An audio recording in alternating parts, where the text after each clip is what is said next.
Assalamualaikum warahmatullahi wabarakatuh. Baiklah anak-anak sekalian, kita akan belajar hari ini dengan materi sifat koligatif larutan bagian kedua.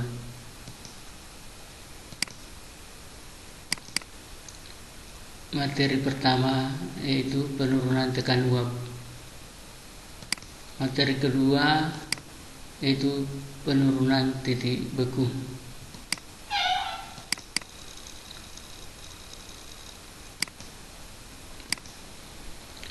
Anakku sekalian, masih ingatkah pelajaran yang lalu, yaitu pengertian sifat koligatif larutan?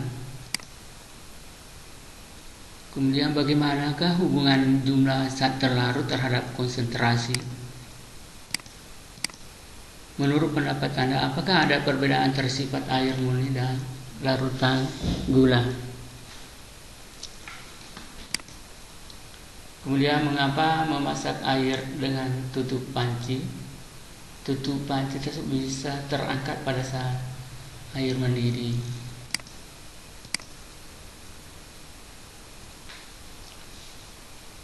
Hari ini kita belajar dengan tujuan pembelajaran. Pertama, peserta didik dapat menjelaskan penyebab adanya fenomena sifat koligatif larutan pada penurunan tekanan uap. Kedua, peserta didik dapat menghitung penurunan tekanan uap larutan. Ketiga, peserta didik dapat menjelaskan penyebab adanya fenomena sifat koligatif larutan pada penurunan titik beku. Dan terakhir, yang keempat, peserta didik dapat menghitung penurunan titik beku larutan.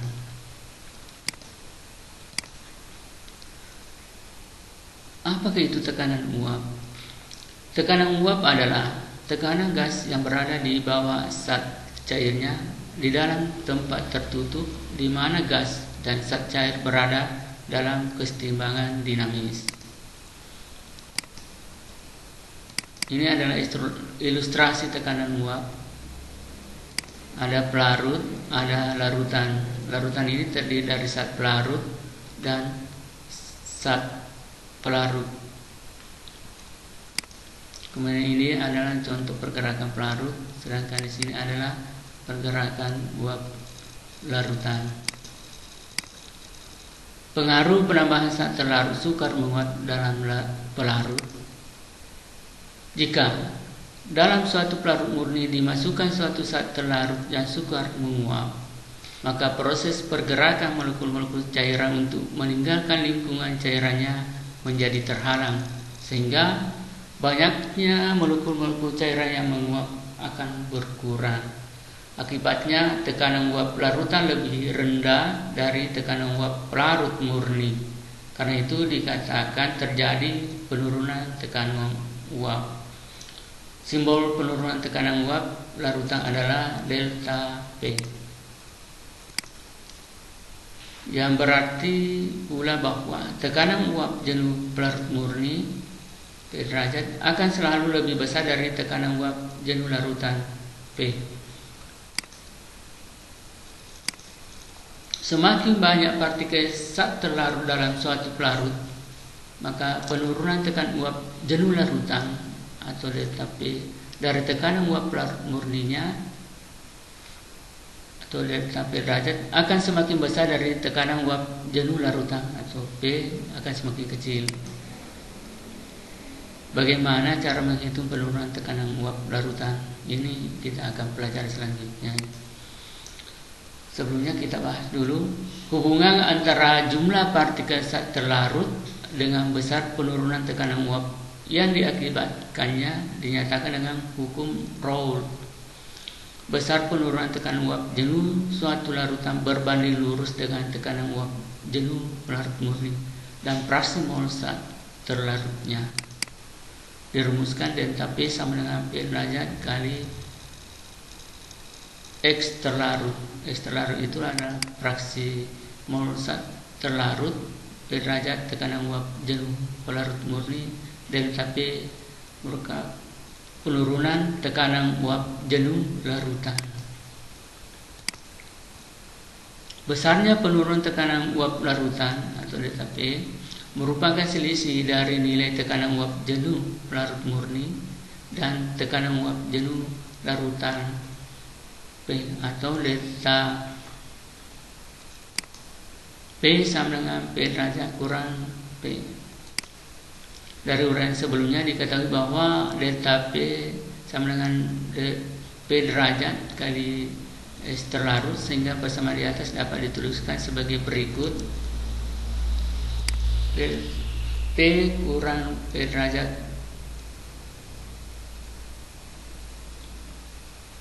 kali S terlarutnya. Saya ulangi, P sama dengan P derajat kurang P derajat kali S terlarut, atau P sama dengan P derajat kali 1 kurang S terlarut. Karena 1 kurang X terlarut sama dengan S pelarut, maka persamaan dapat dituliskan sebagai berikut: P sama dengan P derajat kali S pelarut. Ini adalah contoh menghitung penurunan tekanan uap. Tekanan uap suatu larutan pada suhu 7 derajat Celcius adalah 221,4 mm Hg. Larutan ini terdiri dari 104 gram zat terlarut dan 450 gram air. Jika tekanan uap air pada suhu tersebut 233,7 mm Hg, tentukanlah A. penurunan tekanan uap larutan, B. frasi mol zat terlarut. Cara menjawabnya kita memakai delta P sama dengan P derajat kurang P. P larutan murninya tadi, tekanan uapnya sama dengan 233,7 derajat mm Hg. Kemudian tekanan uap larutan sama dengan 221,4. Jadi 233,7 kurang 221,4 sama dengan 12,3. Ini adalah penurunan tekanan uap larutan. Kemudian untuk menghitung frasi molnya kita pakai rumus ini. Delta P sama dengan P derajat kali S terlarut. Delta P sudah kita dapat tadi sama dengan 12,3 mm Hg. Kemudian P derajatnya ada tadi pada soalnya, yaitu 233,7 mm Hg. Dan ini ST yang kita cari, frasi mol zat terlarut. Dengan demikian ST kita bisa peroleh dengan membagi ini nilai penurunan tekanan uap larutan di 12,3 dibagi dengan nilai tekanan uap murni ini atau tekanan uap air 233,7 sama dengan 0,053. Selanjutnya kita pindah ke materi penurunan titik beku larutan dengan lambang delta TF. Air dapat berada dalam 3 fase, yaitu fase cair, fase gas, dan fase padat. Apakah perbedaan yang terdapat pada ketiga fase air tersebut? Kondisi yang membedakan antara fase padat, cair, dan gas pada suatu cairan adalah jarak antara partikelnya atau molekul cairan. Pada fase gas, molekul-molekul zat berada pada jarak yang sangat renggang, dan pada keadaan cair, molekul-molekul zat berada pada jarak yang relatif rapat dibandingkan dengan keadaan gas. Begitupun pada saat fase padat lebih rapat lagi jika dibandingkan dengan keadaan cair. Proses pembekuan cairan murni. Proses pembekuan cairan murni terjadi jika molekul-molekul cairan berada pada jarak yang sangat rapat. Kondisi ini dapat dicapai jika energi kinetik molekul diperkecil dengan cara menurunkan suhu. Pada jarak yang cukup dekat antara molekul cairan akan membentuk ikatan antar molekul dan cairan akan memadat.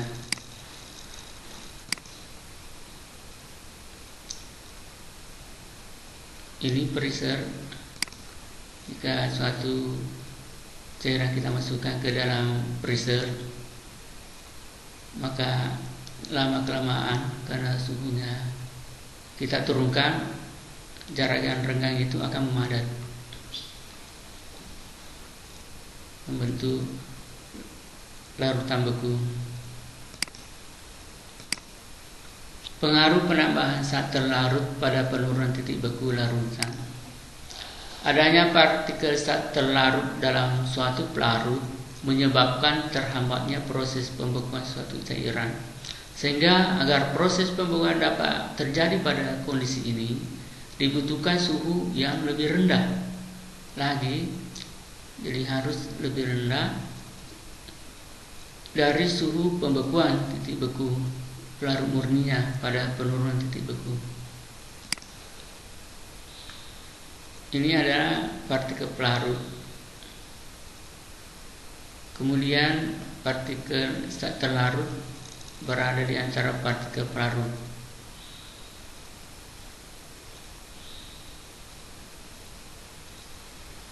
Untuk membekukan suatu cairan, maka dibutuhkan suhu yang lebih rendah dari pelarut murninya. Semakin banyak partikel saat terlarut dalam suatu pelarut, maka penurunan titik beku atau delta TF yang diakibatkan akan semakin besar. Jadi semakin banyak partikel saat terlarut dalam suatu pelarut, maka penurunan titik beku yang diakibatkan akan semakin besar, dan titik beku larutan akan semakin rendah. Cara menghitungnya bagaimana?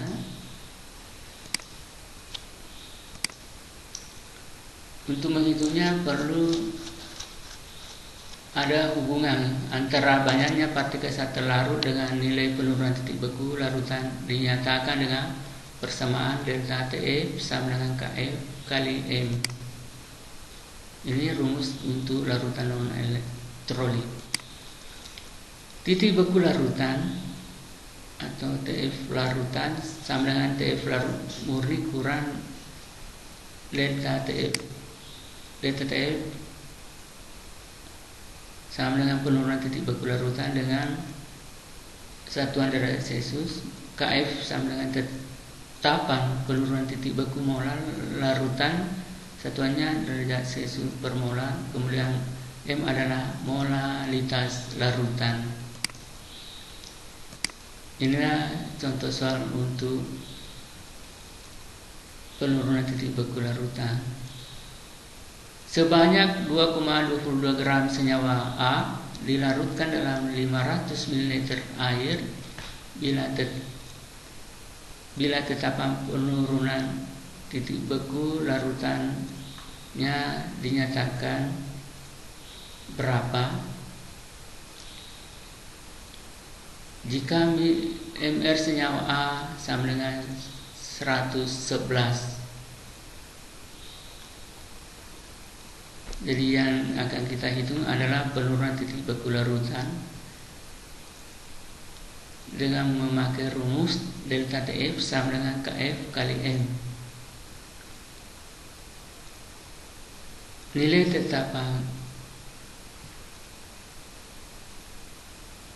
KF titik beku ini sama dengan 1,86. Kemudian molalitasnya dengan rumus mol per mr kali 1000 per P. Mol itu gram per mr, gramnya itu 2,22, kemudian mr-nya 111, 1000 dibagi 500. Kemudian 1000 dibagi 500 sama dengan 2. 2,22 dibagi 111 sama dengan 0,02. Kemudian dikali 1,86 nilainya sama 0,074 derajat Celcius. Jadi titik beku senyawa bisa kita hitung dengan rumus ini. Titik beku larutan TF larutan sama dengan TF larut kurang delta TF yang kita sudah peroleh itu 0,074. Jadi titik beku larutan senyawa A 0 kurang 0,074 sama dengan minus 0,074 derajat Celcius. Ini 0 adalah nilai daripada TF pelarut murni atau suhu pelarut murni atau suhu pelarut. Demikianlah materi pada pertemuan kali ini. Mudah-mudahan ada manfaatnya dan berkah bagi anak-anak sekalian. Saya akhiri dengan ucapan Assalamualaikum warahmatullahi wabarakatuh.